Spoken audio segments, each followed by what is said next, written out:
New Riff single barrel review. It's been raining for like 2-3 days nonstop. It's supposed to rain for another week. I wanted to turn around, found this bottle, haven't done it yet. Wanted something a little bit higher proof. Again, I love to pair my bourbons with the weather as well. If it's kind of rainy outside, colder outside, I'm going higher proof.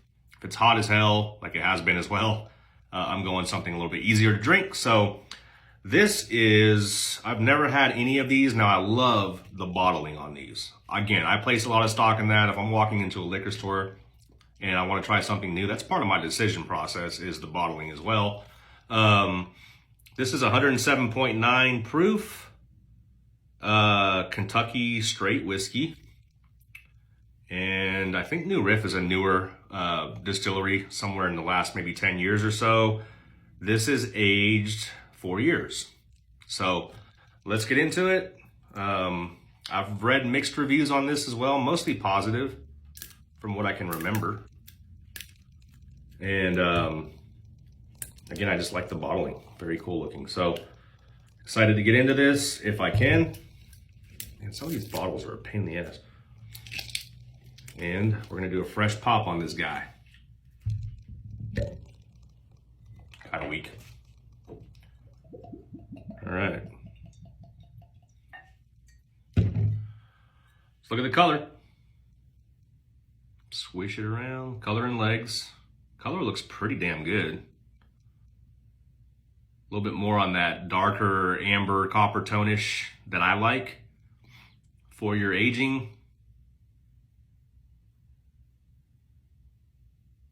Legs are, again, sort of slow. I usually equate that to higher proof, maybe a good oily mouthfeel. So, this nose it. Really, really good nose. There's a lot going on there. Cinnamon. Gingerbread. Brown sugar. And it's a little spicy smelling too, like this might be a rye type spice. Don't know. Cheers, guys.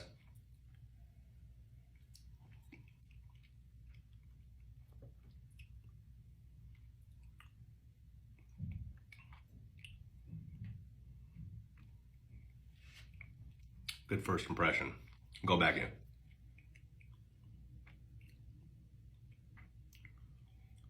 It already tastes a little bit different than it smells, I can tell you that much.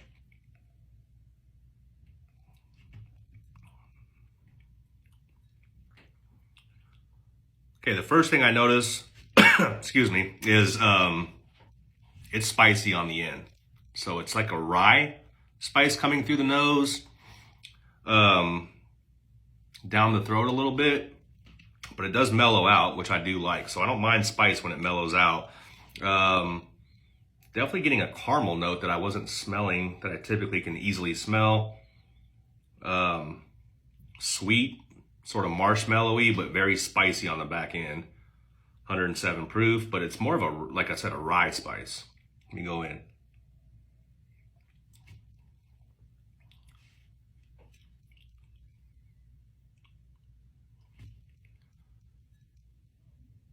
I think this is really good, but it's missing something. It's missing like a bolder sweet, again, for my taste, a bolder sweetness that I would like to balance out that rye spice. You do get hit with that a little bit on the back end. Caramely, a hint of marshmallow and brown sugar, but then it gets a little overwhelmed by the spice. I think it just needs to balance out. Mouthfeel, hang on.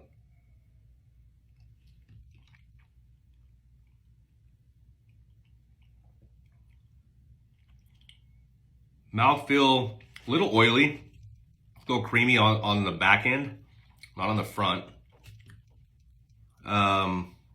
Overall, this is good. The finish is pretty damn long because that spice sort of lingers. Again, it sort of mellows out with a smoothness, but you can still taste it, still kind of breathe it through your nostrils.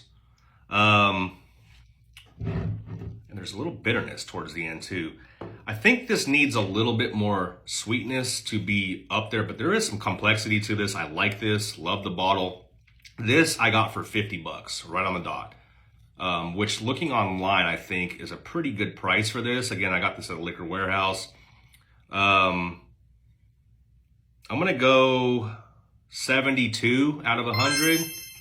New Riff, single barrel, 72 out of 100. Needs a little bit more sugar to it, but overall not bad. That's a bourbon review.